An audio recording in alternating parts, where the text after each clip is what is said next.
Meus queridos irmãos e irmãs, celebramos hoje a memória, o dia de São Boaventura, o doutor seráfico da Igreja. Foi um bispo também. São Boaventura nasceu no ano de 1218, na Itália. O seu nome de batismo era Giovanni de Fidanza. Nasceu numa família muito católica, principalmente da parte da mãe de São Boaventura. Aconteceu que aos 4 anos São Boaventura estava com uma doença muito grave. O seu pai, que era médico, não pôde curar o próprio filho.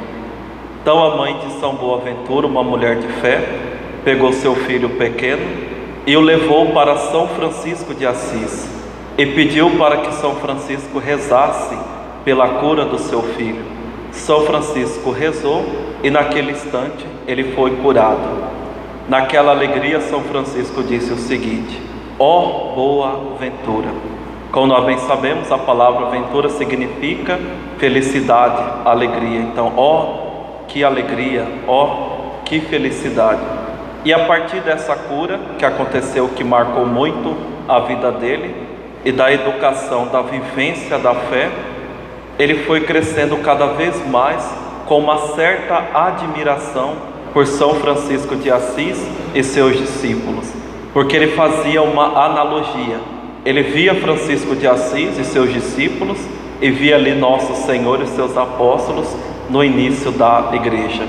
Com 17 anos, discerniu a sua vocação, ele entrou para a ordem franciscana.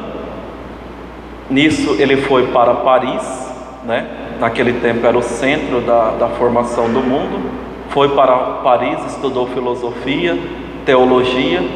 Ele foi ordenado padre, bispo, chegou a ser um cardeal também.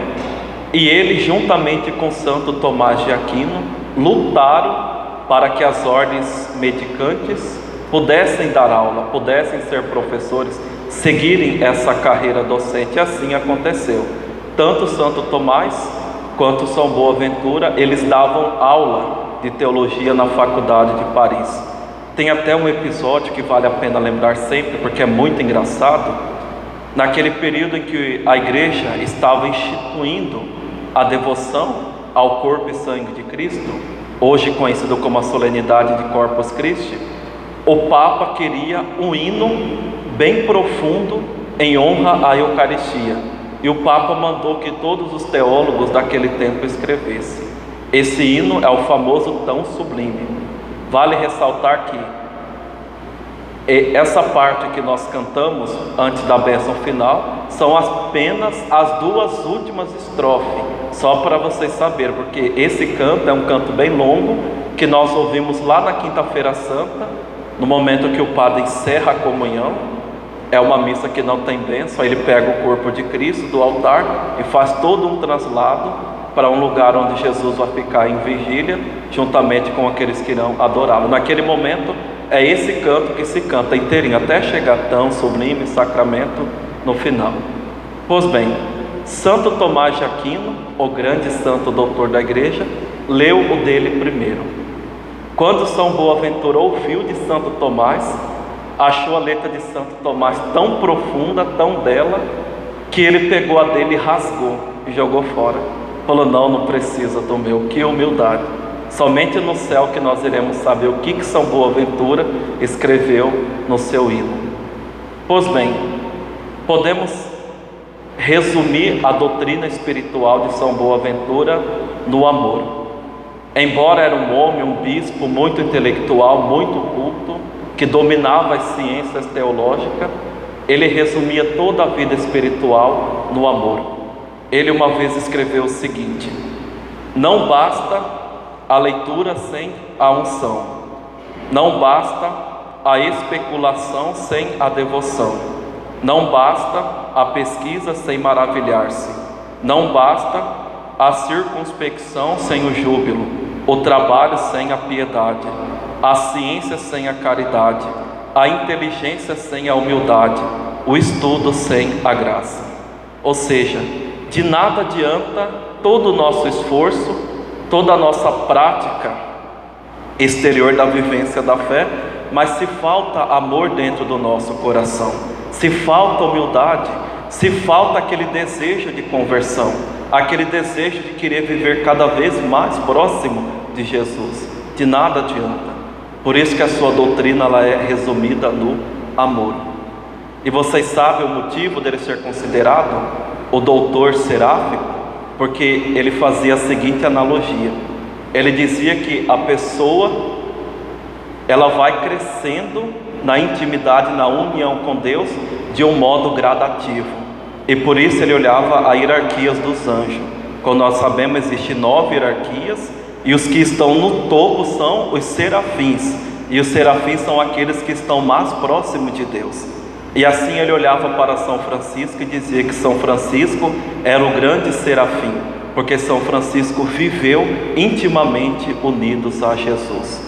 E assim nós também precisamos ser esses serafins, crescermos na vida espiritual, crescermos na intimidade com Deus, para que o nosso coração também seja seráfico, ou seja, um coração que vive bem próximo de Deus. Algumas pessoas às vezes me falam: ai padre, meu desejo é fazer teologia. Eu já me assusto, porque é perigoso você entrar numa faculdade católica, em vez de aprender a fé, aprender o que não deve. Em vez de aumentar a fé, vai perder a fé. Aí eu sempre digo para as pessoas que a verdadeira teologia, ela inicia na frente do sacrário, de joelho. Para que serve a teologia? É o estudo sobre Deus. Como que você quer estudar a pessoa de Deus, mas se você não procura ter essa intimidade com nosso Senhor na vida de oração? Certa vez, um frei franciscano, Frei Egídio, chegou para São Boaventura e perguntou como que ele poderia se salvar se ele, um frei tão simples, tão ignorante, não dominava as ciências teológicas. Olhem só a resposta de São Boaventura: se Deus dá ao homem somente a graça de poder amá-lo, isso basta. Uma simples velhinha poderá amar mais a Deus do que um professor de teologia. Então o que nós mais precisamos, meus irmãos, é essa graça de amarmos a Deus acima de tudo, com todo o nosso coração, com todo o nosso entendimento. Se nós fizermos isso, nós seremos grandes teólogos. Por isso que quando a gente se depara com algumas pessoas simples, somente as pessoas do interior que têm fé, nós chegamos à conclusão que essas pessoas são mais santas do que nós, porque essas pessoas vivem próxima de Jesus, são pessoas que têm um coração seráfico. Então vamos pedir nessa Santa Missa, pela intercessão de São Boaventura, a graça de vivermos mais unidos a nosso Senhor Jesus Cristo. Louvado seja nosso Senhor Jesus Cristo.